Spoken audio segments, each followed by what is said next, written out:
Assalamualaikum warahmatullahi wabarakatuh. Apa kabar teman-teman? Berjumpa lagi dengan kami di channel Mobile Teknologi. Masih di playlist membuat blog CMS menggunakan Laravel 10 versi terbaru untuk sekarang. Nah, pada pertemuan kali ini kita akan mengintegrasikan data table yang awalnya client side menjadi server side menggunakan library. Salah satu library yang populer yang sering digunakan oleh para developer PHP yaitu data table Yajra-Box ya. Nah, bagi teman-teman yang belum subscribe, silahkan di subscribe dulu, aktifkan juga loncengnya untuk mendapatkan notifikasi video terbaru dari kami. Nah, teman-teman silahkan dibuka dulu website Laravel Yajra-Box-nya, yajra-box.com, docs Laravel data table ya. Atau bisa dicari saja, mudah sekali. Sini Yajra data table. Biasanya muncul di paling atas ya teman-teman, silahkan diklik. Nah, langsung akan muncul di bagian installation.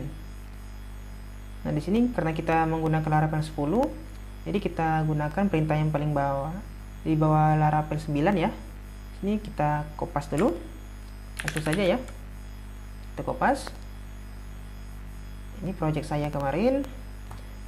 Pastikan di project yang benar ya, di path yang benar. Coba enter sini. Kita tunggu saja prosesnya sampai dengan selesai ya, tergantung dengan kecepatan koneksi teman-teman masing-masing maksud saya. Nah, di sini kita punya menu artikel.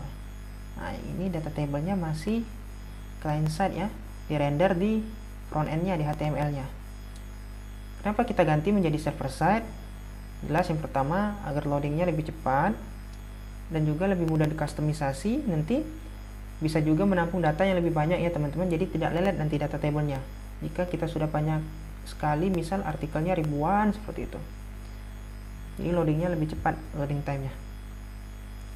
Nah, di kategori sebenarnya teman-teman kalau mau lebih cepat juga, kita bisa gunakan Laravel data table juga yang server side atau gunakan custom pagination dan searching ya. Di Laravel di komentasinya juga ada. Tapi itu nanti mungkin kedepannya kita belajar juga untuk paginasi dan searching ya, manual menggunakan Eloquent dari Laravel. Kita fokus dulu di artikel. Jadi ini kita cek dulu. Nah, ini tunggu saja ya teman-teman. Oke, di sini sudah selesai teman-teman. Di sini sinyal saya error sepertinya lambat, jadi ada muncul connection timeout. Tapi sini sudah selesai ya proses downloadnya. Coba saya clear dulu. Kita clear. Kita kembali ke sini, ke installation Laravelnya. Nah, di configuration kita tambahkan dulu di folder config file app.php. Kita kopas di sini. Kita kopas, kemudian app config, maksud saya config app.php. Nah, di sini ya. Di bagian itu provider. Nah, di bagian sini ya, provider. Oke, kita pastikan di bagian package ya, package. Oke, sip. Kita close. Nah, ini kita refresh dulu. Oke, jalan ya. Oke. Nah, lanjut kita beralih langsung ke controllernya. Di controller http controller back artikel ya. Nah, di sini. Di sini bisa kita berikan if jika ada request yang tipenya Ajax, maka teks eksekusi blok perintah di bawah ini ya. Ini kita buat dulu variabelnya artikel, misal artikel. Kita kopas, ini kita pindahkan, tekan, pastikan di sini. Yang return view-nya hanya memanggil view saja. Oke. Di sini juga kita berikan return data table of $article. Ini kurang ya keduanya. Nah, data table. Kemudian kita berikan perintah untuk make, untuk inisiasi data table. Oke, coba ini kita import. Nah, pilih bagian yang mana ya, contracts atau service. Oh, ini kurang S ya teman-teman, harusnya muncul packages kalau nggak salah. Import. Nah, munculnya packages ya, paling atas. Jadi use Yajra data tables, packages data tables. Ini tambahkan S ya. Oke. Terus bagaimana di HTML-nya? HTML bagian artikel, index. Nah, di sini. Nah, untuk client side langsung kita for each ya di table-nya. Tapi ini kita server side, kita panggil di sini. Jadi jika ada request Ajax, kita return, kita keluarkan isi data table-nya dari variabel artikel yang memanggil atau yang menyimpan Eloquent ini. Oke. Ini kita kopas ya, kita kopas. Atau kita cut saja, kita buat file baru. Ini agar tidak hilang saja ya teman-teman. Nah, di sini coba untuk testing saja kita keluarkan dua dulu, nomor dan titelnya. Nah, di sini perbedaannya kalau kita panggil data table yang client cukup seperti ini saja sudah bisa ya teman-teman. Tapi kalau kita menggunakan yang server side ada sedikit banyak tambahan ya, seperti processing dan tipenya, tipe server side-nya. Oke, di sini langsung saja saya berikan contoh, tutup kurung, processing true, koma, kemudian jenisnya server side, true juga, jenis proses datanya, kemudian Ajax. Nah, ini Ajax ini kita mau roots-nya buat baru, misal URL, kita berikan roots di sini, misal artikel ya, artikel table misal. Nah, kita buat di sini juga teman-teman function baru kalau seperti itu. Jadi kita buat juga function public function table. Nah, seperti ini. Daripada repot-repot kita buat metode baru, dan di rows-nya juga pasti kita tambahkan ya. Di rows-nya kita tambahkan juga artikel di atasnya. Daripada seperti itu, teman-teman bisa menggunakan fungsi yang lebih praktis. Makanya saya buat if di sini. Jadi kita tidak perlu lagi function baru. Di sini bisa kita gunakan URL current. Nah, seperti ini. URL sekarang maksudnya. Oke.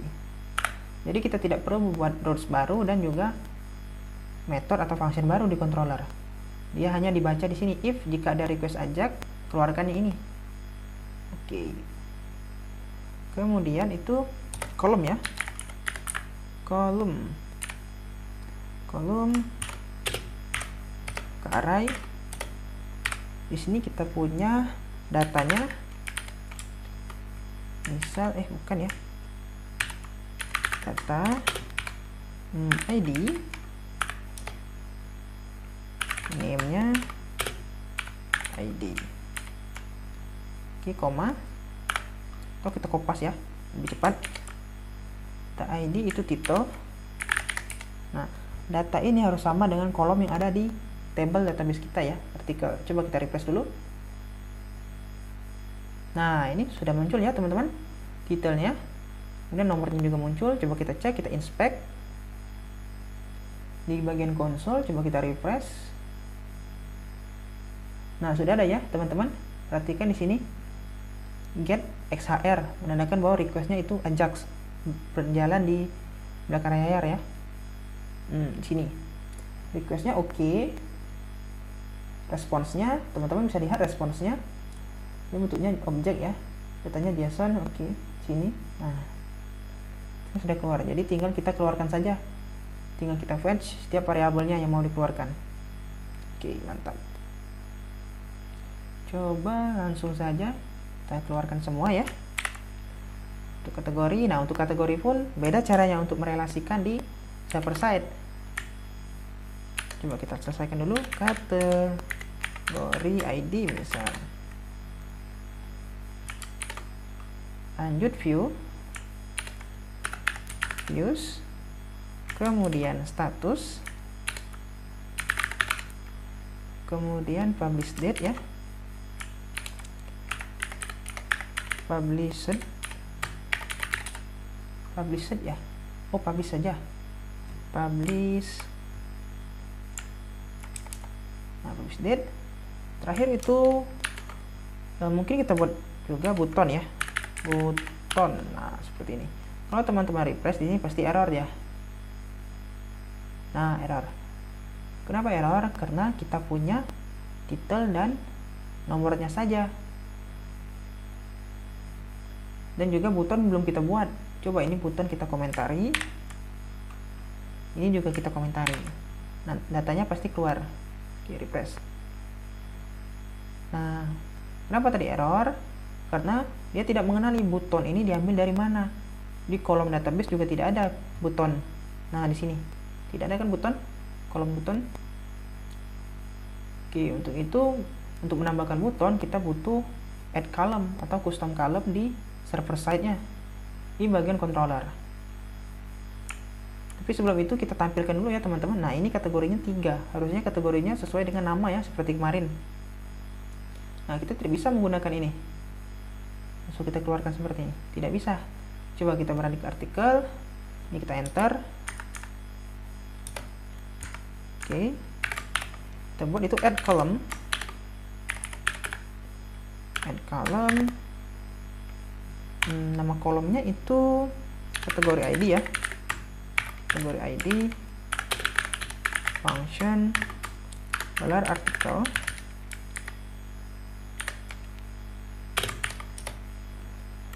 Adalah artikel itu return, kita return dari artikel, dari kategori, relasi kategorinya, kemudian kita keluarkan namanya, tutup kurung, nggak lupa. Nah, di sini setelah kita tambahkan kolomnya harus kita panggil. Jadi di sini teman-teman bisa menggunakan raw column, pakai S enggak ya? Pakai S kalau nggak salah. Raw column, kemudian array kategori ID. Oke, coba kita tes. Refresh. Nah, muncul ya teman-teman. Dia berganti menjadi web CEO. Oke, mantap. Nah, status juga. Status jika teman-teman masih ingat, kemarin status itu kita berikan pengkondisian ya. Nah, di sini jika 0 dia private, setelah 0 mungkin 1, nanti kita set dia publish. Oke, untuk itu kita berikan if juga. Kita kopas saja ya. Atau teman-teman bisa memberikan komentar. Add column itu misal custom column. Ini panggil custom column. Nah, seperti itu ya. Refresh. Ini misal status. Nah, di sini kita berikan if dulu, jangan return. If else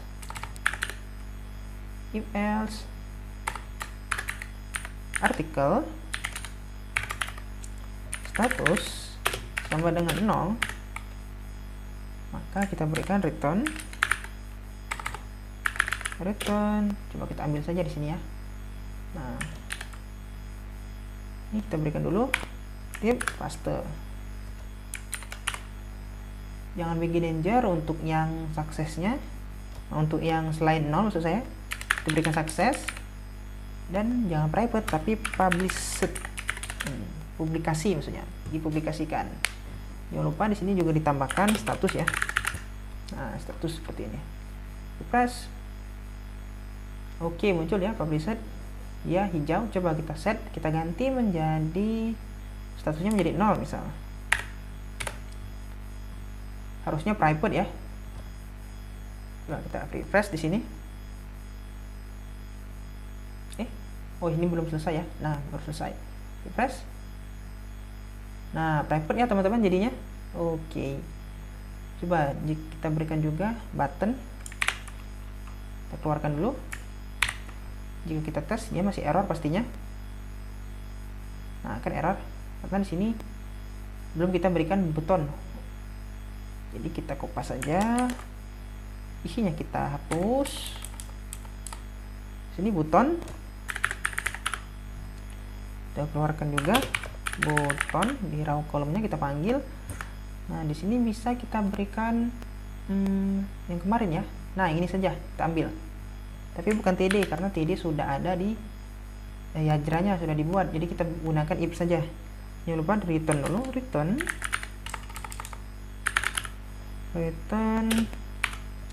if.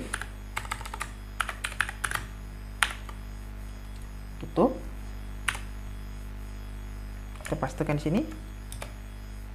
Misal itu, nah seperti ini ya. Terapikan. Ini bisa diberikan kelas. Oh, sudah ada text center. Nah, kita kopas saja dari sini. Kita kopas. TD-nya kita hapus. Oke. Nah, seperti ini teman-teman. Nah, untuk artikel ini jangan dihapus dulu. Nanti kita pakai untuk mengambil ID, untuk mengedit detailnya juga dan hapusnya juga ya. Coba kita refresh lagi. Nah, sudah muncul ya teman-teman. Coba kita tes, ada tidak efek loadingnya. Nah, ada kan efek loadingnya. Oke. Nah, ini juga bawaan ya dari Yajra. Oke teman-teman, mungkin untuk video kali ini cukup sampai di sini saja dulu ya. Kedepannya juga kita akan membuat create-nya dulu, mungkin tambah artikelnya. Juga kita akan menggunakan library lagi, file manager dan jika editor. Jadi bisa mengupload gambar di dalam artikel ya. Saya berikan contoh mungkin seperti ini web.com, ini blog saya teman-teman. Nah, mungkin seperti ini.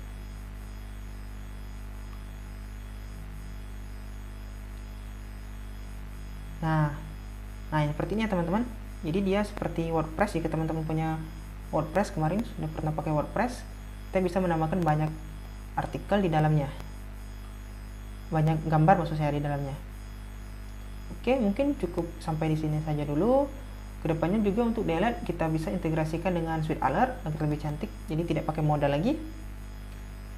Oke, jika teman-teman punya saran atau kritikan atau punya contoh script yang lebih best practice, silakan disampaikan. Jika teman-teman mempunyai cara yang lebih best practice atau lebih baik dari video kali ini, silakan disampaikan di grup Telegram ataupun di komentar. Dan terima kasih untuk teman-teman yang sudah support channel Boba Teknologi sampai sekarang. Saya akan rutin mungkin kembali lagi untuk upload video jika ada video baru. Terima kasih untuk video kali ini. Saya mohon maaf jika banyak kesalahan. Terima kasih.